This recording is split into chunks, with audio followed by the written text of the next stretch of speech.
자, 오늘은 그런 다윗의 믿음과 삶 가운데 사무엘상 17장 말씀에 나오는 아주 위대한 다윗의 믿음을 좀 살펴보려고 합니다. 이 사무엘상 17장 말씀을 보면은 다윗의 믿음의 거룩한 삶의 모습이 나타나 있지만 이 말씀을 통해서 왜 하나님께서 다윗을 등장시키시고 다윗이 이렇게 믿음의 말로 이 골리앗 앞으로 전진해 가며 당당하게 나아갈 수 있게 되었는지 그 이유와 목적이 분명하게 나와 있어요. 오늘 이 사무엘상 17장 말씀을 살펴보고 우리도 다윗과 같이 하나님 앞에서 이런 믿음을 가지고 당당하게 이 골리앗과 같은 우리를 위협하는 이 세상을 향해 달려가는 그런 믿음의 진보와 믿음의 성장이 있기를 다시 한번 더 예수님의 이름으로 축복합니다. 여러분, 사무엘상 17장은 여러분 잘 아시듯이 이스라엘과 블레셋 사이의 전투에서 상징적으로 다윗과 골리앗이라는 이 두 사람의 전투를 통해, 싸움을 통해 다윗이 골리앗을 물리치는 내용이죠. 이것은 한 사람과 한 사람, 단지 이스라엘과 블레셋과의 전투에서 끝나는 그 스토리가 아니에요. 이 속에는 이스라엘과 블레셋이라는 나라와 나라의 싸움도 있지만 다윗과 골리앗이라는 사람과 사람의 싸움도 있지만 결국 이 말씀 속에는 하나님과 악한 세상과의 싸움이다라고 우리가 이해를 해야 돼요. 결론에서도 말씀드리겠지만 다윗이 골리앗을 물리쳐서 이겼다는 것은 단지 이스라엘이 블레셋을 쳐서 이겼다는 그 기쁨 하나만 주는 것이 아니고 다윗이라는 이 인물은 결국 이스라엘의 승리만이 아닌 장차 온 우주 만물을 승리의 주로, 만유의 주로 나타나실 예수 그리스도를 보여주는 하나의 예표가 되고 상징이 되는 거예요. 그러니까 여러분 16장에 다윗을 세우시고 선택받게 하신 하나님의 그 놀라운 통치와 승리가 예수 그리스도의 탄생까지 이어지는 그 가운데에 사무엘상 17장 말씀은 다윗이라는 사람을 세워서 믿음으로 담대하게 골리앗을 향해 블레셋을 향해 달려가 승리를 거두는 그 모습, 결국 장차 예수 그리스도의 승리와 그리스도를 믿고 믿음으로 달려가는 모든 성도의 승리, 거룩한 의의 백성의 승리를 보여주는 그 메시지가 사실 사무엘상 17장 말씀에 다 들어가 있습니다. 보통 이 다윗과 골리앗의 이야기는 교회를 다니는 사람이면은 한 사람도 모르는 사람이 없을 정도로 유명하지요. 그런데 주일학교에서는 다윗과 골리앗을 설교할 때 정말 쉬워요, 여러분. 주일학교 애들에게 설교할 때나 할 때 여러 가지 설교 도구를 사용하고요. 막 소리를 높였다가 낮췄다가 제가 주일학교 사역에도 굉장히 열정을 가지고 했는데 이 본문으로 설교할 때 선생님들을 미리 몇 주 전부터 준비를 시킵니다. 한 사람은 골리앗 분장을 하게 해요. 그래서 전쟁터에 나가는 이 투구를 직접 살 수는 없으니까 제가 설교할 때는 여러분 오토바이 탈 때 헬멧 있잖아요. 하이바라고 하는데 이거 뭐 맞는 말은 헬멧을 준비하고 그 다음에 방패와 창은 제가 다 만들어요. 제가 만들고 그 다음에 군용 전투화를 준비해서 그 골리앗 역할을 하는 선생님에게는 미리 다 주고 전투복을 주고 앞에 만든 방패를 가지고 또 칼을 준비하고 단창을 준비하고 벨트를 메고 미리 몰래 준비하게 해요. 그리고 다윗 역할을 하는 사람은 비워놔요. 그 설교하는 그 당일 그 시간에 제가 어린이 학생 한 명을 딱 불러내서 준비했던 모습, 지팡이 하나, 돌 5개, 물매를 준비해서 딱 가지고 있게 하고 이렇게 하면은 주일학교 학생들이 얼마나 눈두러지라고 보면서 설교에 참여해요. 그리고 그 물건 하나 가지고 가겠다고 하면은 설교 말씀 잘 듣고 반별로 공부를 잘한 친구들에게 하나씩 선물을 주죠. 이 주일학교 설교 너무 재밌고 쉬워요. 그런데 성인들에게 이 설교를 하면은 처음부터 다 아는 설교인데 뭐 내용도 다 아는데 다윗과 골리앗, 다윗 이겼다. 승리다. 다윗 믿음으로 하나님의 이름을 모욕하는, 나는 하나님의 이름을 들고 나간다.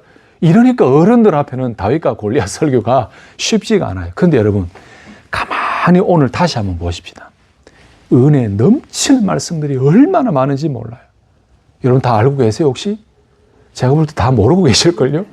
이전에 들었던 말씀으로 생각하지 마시고 오늘 하나하나 한번 다시 보세요. 이야, 이 속에 이런 말씀이 있구나. 짧은 시간이지만 다시 한번 한 절 한 절을 보면서 하나님께서 우리 각자에게 주시는 지혜의 음성을 듣고 은혜 받는 시간이 되시기를 예수님의 이름으로 축복합니다.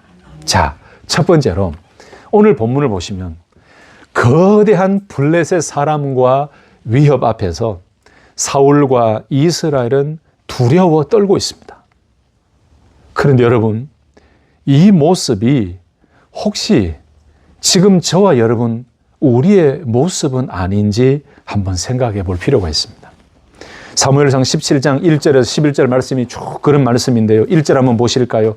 블레셋 사람들이 그들의 군대를 모으고 싸우고자 하여 유다에 속한 소고에 모여 소고와 아세가 사이에 에베스담밈에 진침해 사울과 이스라엘 사람들이 모여서 엘라 골짜기에 진치고 블레셋 사람들을 대하여 전열을 벌였으니 블레셋 군대와 싸우려고 지금 이렇게 맞서 있습니다. 3절을 보시면 블레셋 사람들은 이쪽 산에 섰고 이스라엘은 저쪽 산에 섰고 그 사이에는 골짜기가 있어요. 4절에 보시면 블레셋 사람들의 지형에서 싸움을 도두는 자가 나왔는데 그의 이름은 골리앗이요 가드 사람이라. 그의 키는 6규빗 한 뼘이요 머리에는 노투구를 썼고 몸에는 비늘 갑옷을 입었으니 그 갑옷의 무게가 놋 5천 세겔이며 그의 다리에는 놋 각반을 쳤고 어깨 사이에는 놋 단창을 메었으니 그 창자루는 배틀째 같고 창날은 철 600세겔이며 방패든 자가 앞서 행하더라. 여러분, 이 당시에 고대 전쟁을 벌일 때는 꼭 약 올리는 사람 한 명을 앞세우는 것이 일반적인 전투의 모습이었어요. 이것을 오늘 4절에서는 싸움을 도두는 자다라고 표현했는데 그 싸움을 도두는 자의 이름이 골리앗이었습니다.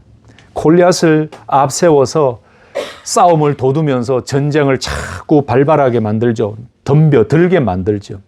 8절, 9절, 10절에 보니까 얼마나 이 골리앗이 이스라엘 군대를 향해서 악한 말을 내뱉는지 몰라요. 너희가 어찌하여 나와서 전열을 벌였느냐? 나는 블레셋 사람이 아니며 너희는 사울의 신복이 아니냐? 너희는 한 사람을 택하여 내게로 내려보내라. 여러분, 8절의 이 말씀은 아주 이스라엘을 깔보는 거예요. 나는 블레셋 사람이다. 나는 이 엄청난 전투력을 가지고 있는 이 블레셋 사람 군사다. 우리 블레셋은 이런 나라야. 근데 너희는 사울의 신복이 아니냐. 일개 사울 왕의 종이 아니냐. 잽도 되지 않는데 너희들이 우리에게 전쟁을 벌이러 왔다고? 9절에 보니까 그가 나와 싸워서 나를 죽이면 우리가 너희의 종이 되겠고 만일 내가 이겨 그를 죽이면 너희가 우리의 종이 되어 우리를 섬길 것이니라. 또 이야기합니다. 이 골리앗이 내가 오늘 이스라엘의 군대를 모욕하였으니 사람을 보내어 나와 더불어 싸우게 하라 한지라. 자기가 한 건 아나 봐요. 자기가 막 이스라엘을 모욕한 것을 알기는 아나 봐요. 그러면서 자꾸 싸움을 하게 만듭니다. 그 가운데 11절 말씀이 중요하죠. 사울과 온 이스라엘이 블레셋 사람의 이 말을 듣고 놀라 크게 두려워하니라 그랬어요.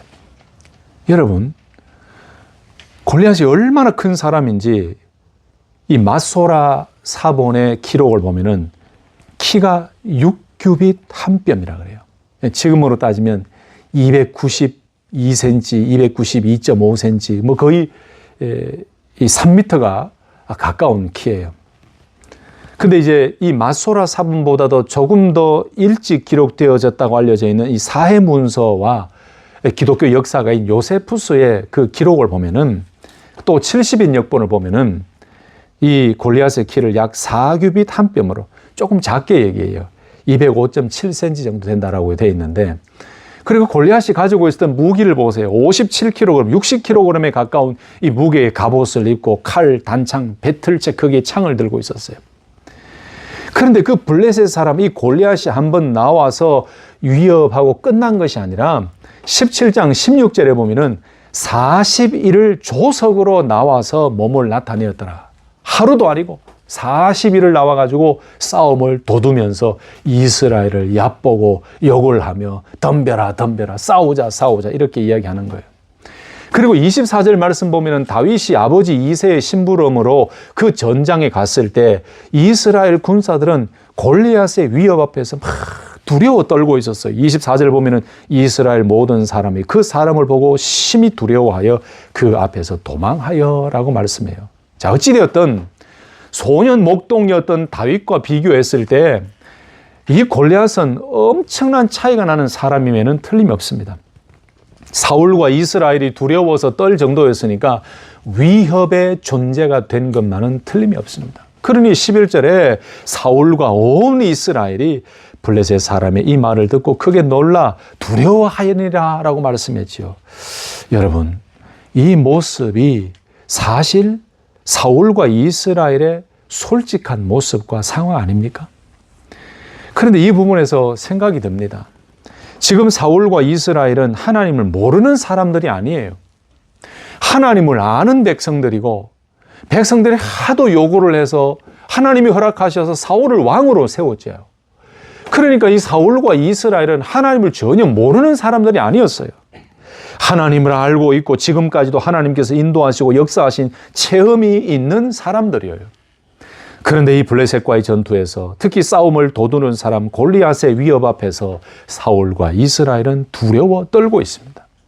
이런 모습을 보면 지금 사울과 이스라엘의 눈에는 살아계신 하나님보다 골리앗이 더 커 보인 거죠.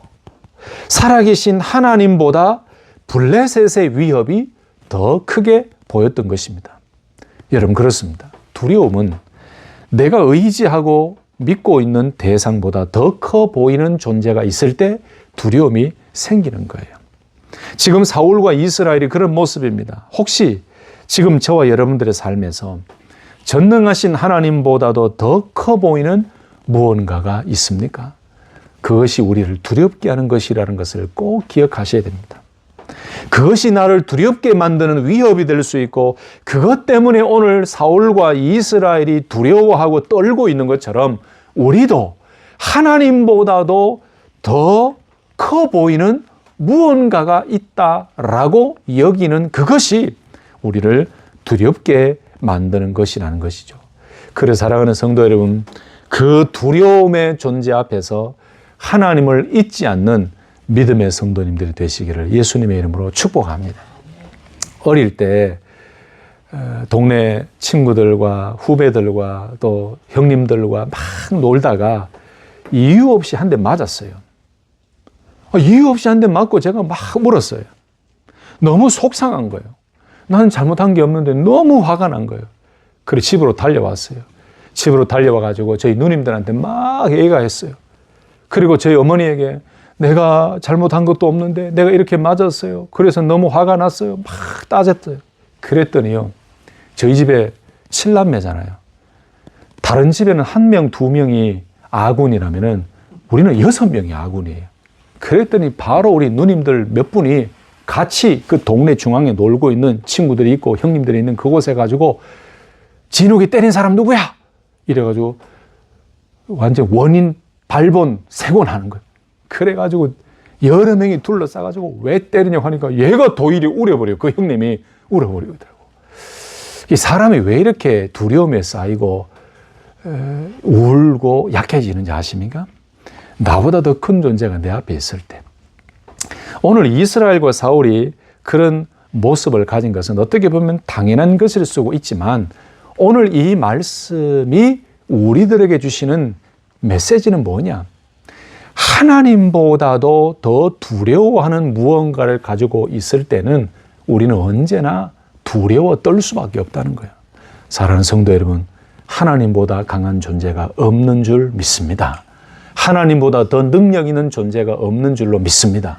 그래서 어떠한 세상의 위협이, 어떠한 세상의 권력이, 어떠한 세상의 악한 그 힘이 우리를 위협해 온다 할지라도 전능하시고 살아계신 하나님이 나의 하나님이고 하나님이 나를 돕고 계시고 붙들고 계신다는 사실을 잊지 마시고 늘 그 하나님을 붙들고 승리하시기를 예수님의 이름으로 축복합니다.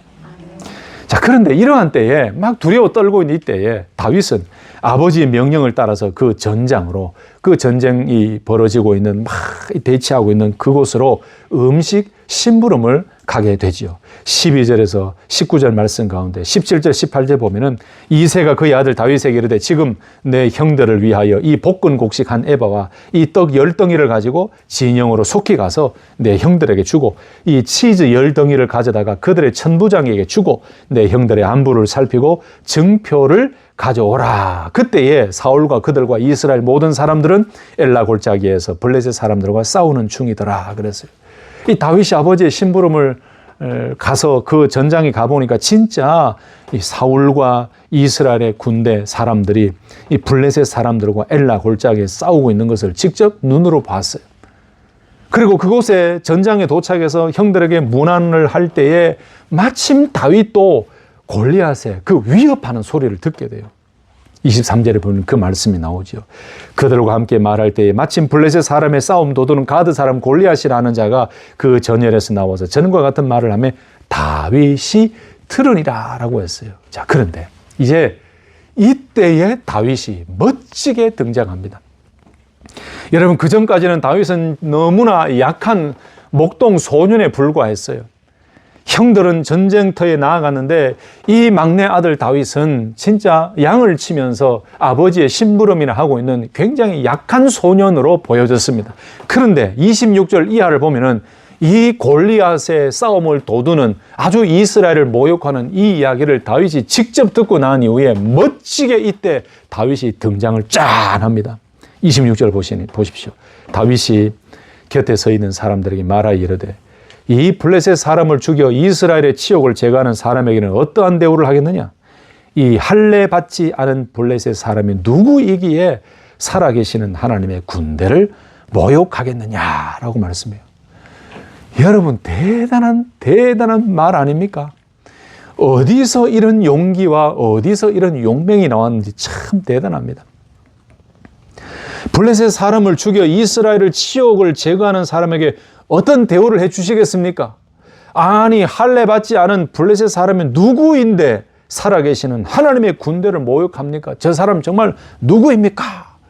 그래서 어떤 성경학자들은요, 이 사무엘상 17장을 가리켜서 다윗의 소명장이다라고 가리키기도 했어요. 아까도 설명드렸던 이새의 8명의 아들 중에 막내였던 다윗은 사실 소외되었던 아들이나 마찬가지였어요. 근데 이 17장에서 다윗을 하나님께서 등장시키시면서 이 다윗의 믿음의 용맹스러운 모습을 등장시키면서 앞으로 다윗을 통하여 이스라엘의 통치뿐만 아니고 이 다윗의 승리를 통하여 예수 그리스도 메시아의 승리를 보여주시는 놀라운 시작이 된다. 그래서 다윗의 소명장이다라고 별명을 붙이는 학자들도 있었습니다. 자, 그런데 다윗이 이렇게 말을 하고 듣고 한 이야기를 큰형 엘리압이 듣게 됐어요. 그랬더니 다윗에게 화를 내며 야단을 칩니다. 제가 이 한글 개역 개정 성경이나 한글 개역 성경을 보면은 조금 어렵게 표현되어 있잖아요. 쉬운 성경을 찾아봤어요. 그랬더니 이 맏형 엘리압이 다윗이 온 소식, 다윗이 이렇게 이야기한 것을 듣고 막 다윗을 나무랍니다. 쉬운 성경 보니까 참 재밌게 되어 있어요. 너는 어쩌자고 여기까지 왔느냐? 들판에 있는 몇 마리 안 남은 양들은 누구에게 맡겼냐? 자기 주제를 모르고 날뛰다니 건방진 녀석 같으니라고 넌 지금 싸움판을 구경을 온 거지. 이렇게 쉬운 성경으로 되어 있어요. 참 그렇지 않겠습니까? 여러분, 맏형 엘리압이 이렇게 다윗을 야단칠 정도로 양들은 누가 치냐? 너 뭐하고 여기 왔느냐? 구경하러 왔느냐? 이렇게 할 정도니까 다윗이 사실 다른 형들과는 많이 거리감이 있는 소외감 당하는 사람이었으면 맞는 것 같아요. 그랬더니 다윗이 또요, 맏형한테 이렇게 얘기합니다. 29절 보면은, 형님, 제가 뭘 했다고 자꾸 그러세요? 군사들과 말도 못합니까? 이건 이제 쉬운 성경에 번역되어 있는 그 모습이에요. 참 이 대화를 보면서 그 현장을 한번 그려보면은 참 재밌다. 근데 다윗이 참 대단하다, 용맹스럽다 이 생각이 들어요. 그리고 어떤 사람이 다윗이 이렇게 말을 하고 엘리압 형과 이야기하는 이것을 사울에게 전합니다. 그리고 사울은 다윗을 불러오라고 하고 불러왔어요. 그리고 사울과 다윗이 대화를 나눕니다. 야, 이것도 기가 막힌 이야기지요. 여러분, 사울과 다윗의 비교와 하나님께서 사울을 패하시고 다윗을 왕으로 세우신 그 이유가 왜 있는지에 대해서도 설명하는 그 모습이 17장 이하에도 계속 나와요. 다윗이 얼마나 당당하고 당차고 믿음이 있는지 사울과의 대화 속에서도 보게 됩니다. 31절 이하를 쭉 보시면 어떤 사람이 다윗이 한 말을 듣고 그것을 사울에게 전하였으므로 사울이 다윗을 부른지라. 다윗이 사울에게 말하되 그로 말미암아 사람이 낙담하지 말 것이라 주의 종이 가서 저 블레셋 사람과 싸우리이다 하니, 이야, 이 사울왕 앞에 가서 다윗이 엄청나게 용기 있게 이야기하지요. 낙담하지 마십시오. 주의 종 제가 가서 저 블레셋 사람과 싸우겠습니다. 그랬더니 사울이 얼마나 웃음이 났겠습니까? 다윗에게 이렇게 얘기합니다. 네가 가서 저 블레셋 사람과 싸울 수 없다. 너는 조그마한 소년인데, 너는 이렇게 약한데 저 사람 봐라. 싸움을 도두는 저 사람은 어려서부터 용사였고 저 모습을 봐라. 너는 절대로 안 돼. 이랬더니 다윗이 사울에게 또 이야기하죠. 뭐라고 이야기합니까? 34절, 35절, 36절 보면은, 왕이여, 주의 종이 아버지의 양을 칠 때에 사자나 곰이 와서 양떼에서 새끼를 물어가면 내가 따라가서 그것을 치고 그 입에서 그 새끼를 건져냈습니다. 그것이 일어나 나를 해하고자 하면 내가 그 수염을 잡고 그것을 쳐 죽였습니다. 저도 이런 사람입니다. 저도 양을 치면서 정말 양들을 지키며 사자, 곰 쳐서 이겼던 사람입니다. 또 이렇게 얘기합니다. 주의 종이 사자와 곰도 쳤은즉 살아계시는 하나님의 군대를 모욕한 이 할례받지 않은 블레셋 사람이리까. 내가 이렇게 살아있는 사자와 곰도 쳐서 죽이고 양들을 보호하고 지켰는데 하나님의 군대를 모욕하는 할례받지 않은 저 사람 내가 못 이기겠습니까? 짐승이 하나와 같이 되게 될 것입니다. 야, 여러분 같으면 이렇게 이야기할 수 있겠습니까? 다윗이 이렇게 이야기했다는 건 그냥 넘어왔을 거예요. 근데 17장에 이 다윗의 고백과 다윗의 이 외침은 정말 하나님의 신에 감동되어 있었지 않았다면 이야기할 수 없는, 하나님의 성령에 감동된 하나님의 그 살아계심을 믿는 온전한 믿음의 사람이었기 때문에 이 고백을 할 수 있었던 것이죠. 그랬더니 이 이야기를 듣고 37절에 보면 사울이 다윗에게 말하죠. 가라, 여호와께서 너와 함께 계시기를 원하노라. 그러면서 사울은 다윗에게 자기의 군복을 입힙니다. 노투구를 씌워주고 갑옷을 입히고 다윗이 칼을 군복 위에 찼는데, 여러분, 옷도 자기 옷이 맞아야 되죠. 자기에게 맞는 옷을 입어야 편하지요. 영 익숙하지가 않은 거예요. 그래서 모든 군복을 벗어버리고 가지고 있던, 그리고 늘 연습하며 가지고 있었던 막대기 돌 5개를 주워서 물매를 가지고 그 싸움을 도두는 블레셋 사람 골리앗을 향해 팍 나아갑니다. 여러분, 아무리 값비싼 옷도요, 내가 입는 옷이 아니고 빌려 입으면 굉장히 찝찝하고 맞지가 않아요. 사이즈도 맞지도 않고 영 마음이 이상해요. 다윗도 그랬습니다. 사울 왕도 대단했죠. 그 용모가 대단했습니다. 그러니 사울 왕이 가지고 있던 그 군복을 입히고 이 전쟁에 나가는 투구를 씌워주고 갑옷을 입히니까 얼마나 보기가 희한했겠습니까? 다윗이 거추장스러웠다는 거죠. 나는 있는 그대로 나아갑니다. 막대기와 돌 5개 물매를 가지고 그 싸움을 도두는 블레셋 사람 골리앗을 향해 나아갑니다. 이야, 드디어 다윗과 골리앗이 만납니다. 긴장감이 흐릅니다. 대결이 시작됩니다. 그런데 그 블레셋 사람 이 골리앗이 이렇게 둘러보다가 다윗을 봤습니다. 그리고 다윗을 업신여깁니다. 블레셋 사람이 다윗에게 말합니다. 네가 나를 개로 여기고 막대기를 가지고 내게 나왔느냐 하고 그의 신들의 이름으로 다윗을 저주하고. 여러분, 여기 보세요. 다윗이 언제 골리앗 보고 개라고 얘기한 적이 있습니까?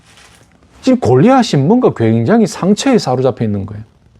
그러면서 자기의 신들의 이름을 가지고 다윗을 저주합니다. 44절에 그 블레셋 사람 골리앗이 다윗에게 또 이야기합니다. 내게로 오라, 내게로 오라. 내가 네 살을 공중의 새들과 들짐승에게 주리라. 얼마나 다윗을 깔봅니까? 조금 이따가 말씀드리겠지만 여러분, 이 골리앗의 이 모독적인 말은 사실 다윗 한 사람만 모독한 것이 아니에요. 이스라엘 군대만 모독한 것이 아니에요. 결국은 이스라엘을 붙들고 계시는 하나님을 모독한 그 말이 된 것입니다. 이 모욕적인 말들. 그래서 오늘 17장에 이 골리앗이 이스라엘 군대를 향해서 모욕했던 이 모독적인 말들을 찾아보니까 몇 군데가 나와요. 17장 8절에서 10절 말씀 나오고요. 그 다음에 17장 43절에서 44절이 나와요.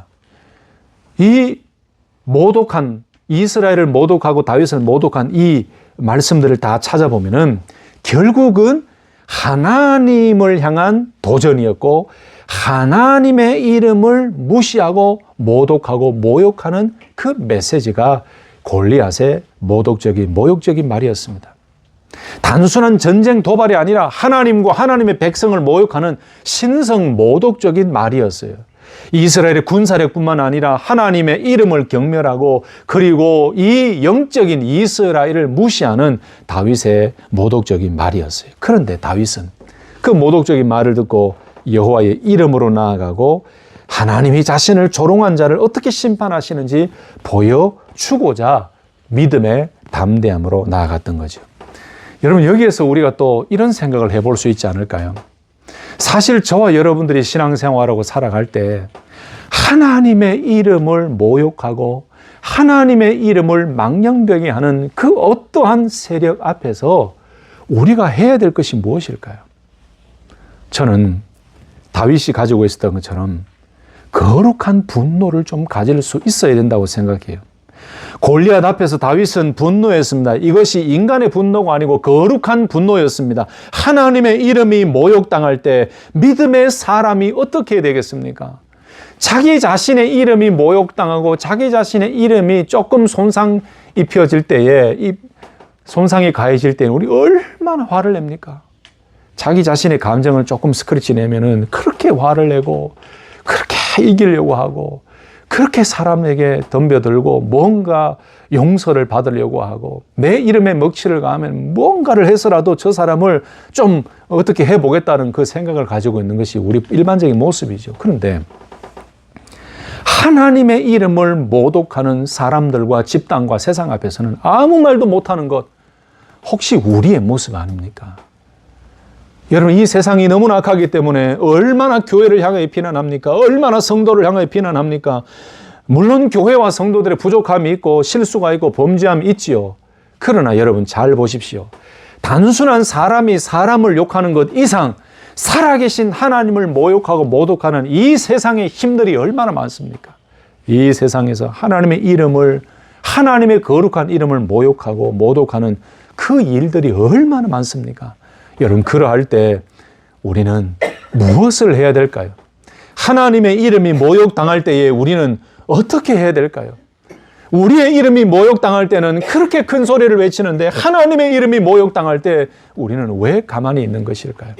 오늘 이 다윗의 모습을 보면서 우리는 깊이 생각해 볼 일이라고 생각합니다. 자, 여러분 보십시오. 이제 당당하게 서서 놀라운 말을 골리앗에게 다윗이 선포합니다. 45절, 46절, 47절 보시면 다윗이 블레셋 사람에게 이르되 너는 칼과 창과 단창으로 내게 나오거니와 나는 만군의 여호와의 이름 곧 네가 모욕하는 이스라엘 군대의 하나님의 이름으로 내게 나아가노라.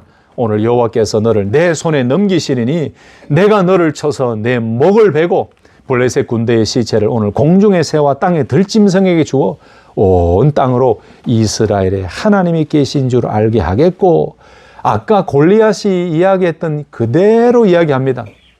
오히려 다윗이 너를 죽여서 그 시체를 오늘 공중의 새와 땅의 들짐승에게 주어서 온 땅으로 이스라엘의 하나님이 계신 줄 알게 하겠다. 여러분, 여기에 나온 이 말씀은 아까 앞에서 보았던 사울과 이스라엘의 모습과는 완전히 다른 모습이에요.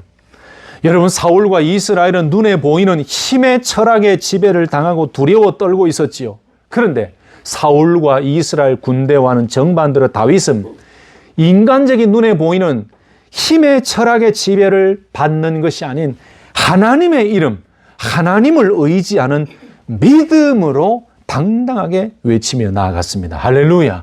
여러분, 이 말씀 속에서 분명한 것이 나와요. 그게 무엇입니까?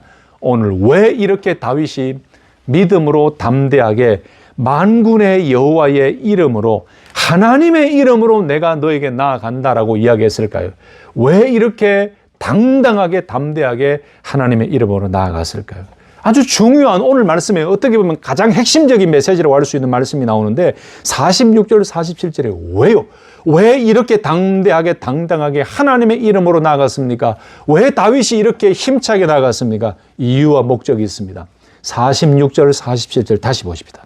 오늘 여호와께서 너를 내 손에 넘기시리니 내가 너를 쳐서 내 목을 베고 블레셋 군대의 시체를 오늘 공중의 새와 땅의 들짐승에게 주어. 자, 뭐라고 말씀해요? 그 뒤에 온 땅으로 이스라엘의 하나님이 계신 줄 알게 하겠고 또 여호와의 구원하심이 칼과 창에 있지 아니함을 이 무리에게 알게 하리라. 전쟁은 여호와께 속한 것인즉 그가 너희를 우리 손에 넘기시리라. 여러분, 그냥 넘길 수 있는 말씀이 아닙니다. 왜 다윗이 이렇게 용맹하게 담대하고 당당하게 나아갔는지 아십니까? 온 땅으로 이스라엘의 하나님이 계신 줄 알게 하기를 원하는 목적 때문에. 그리고 여호와의 구원하심이 칼과 창에 있지 아니함을 이 무리에게 알게 하기 위해서.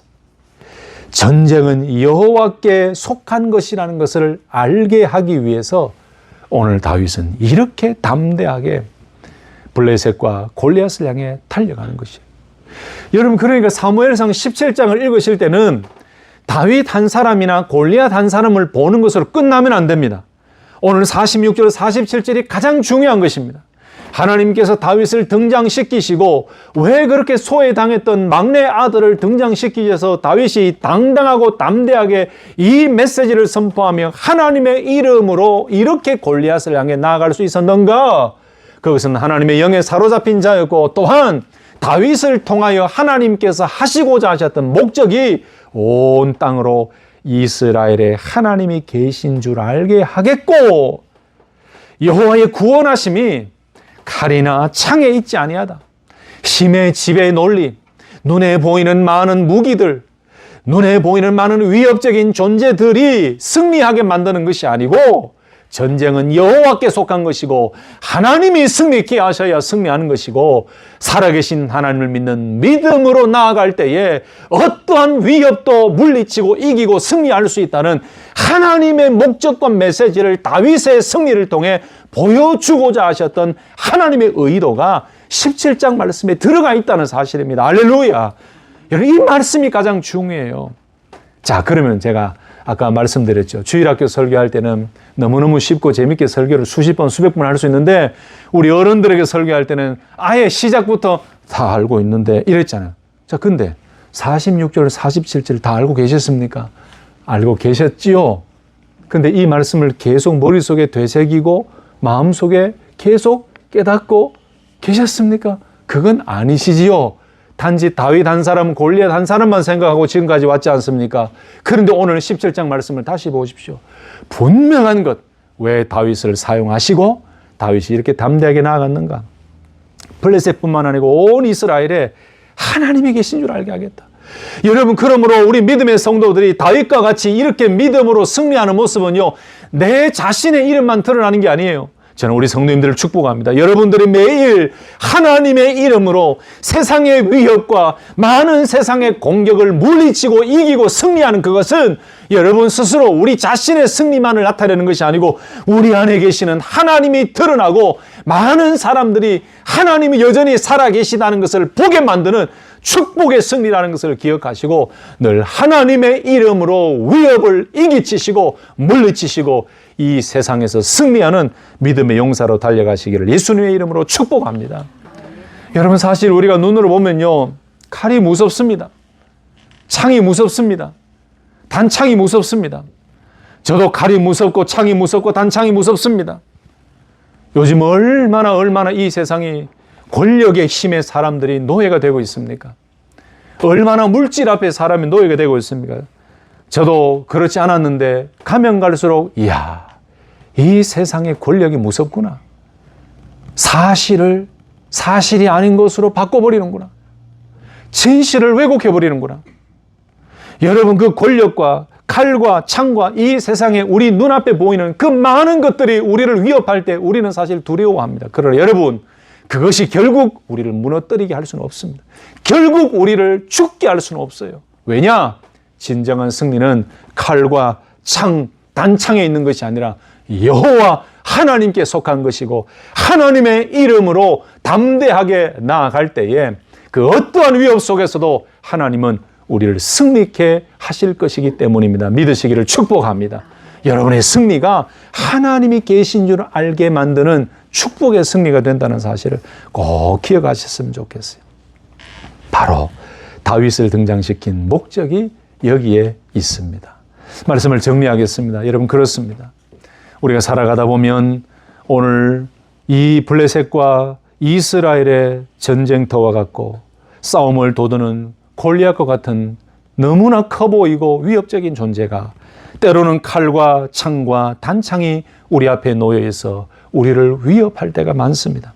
그러나 참된 승리, 진정한 승리는 하나님께 있고, 바로 그 하나님을 모르는 블레셋 군대, 그 골리앗은 자기 눈에 보이는 큰 칼과 창과 단창을 들고 나와 승리할 수 있다고 착각했지만, 참된 승리와 참된 진정한 승리는 하나님의 이름, 거룩하신 하나님의 이름, 승리의 그 이름을 붙들고 믿음으로 달려가는 그에게 하나님은 승리를 주신다는 것을 기억하시고, 이 세상의 위협 앞에서 주눅들지 마시고 늘 다윗의 믿음처럼 하나님의 이름을 모욕하는 세상을 향해 당당하게 하나님의 이름으로 전진하시고, 결국 그 승리가 나만의 승리가 아닌 하나님의 살아계심을 드러내고 하나님의 영광을 드러내는 승리라는 것을 기억하며, 오늘도 내일도 늘 전쟁의 승리자, 모든 승리를 주시는 하나님 앞에서 이 믿음으로 하나님의 이름으로 승리하며 달려가는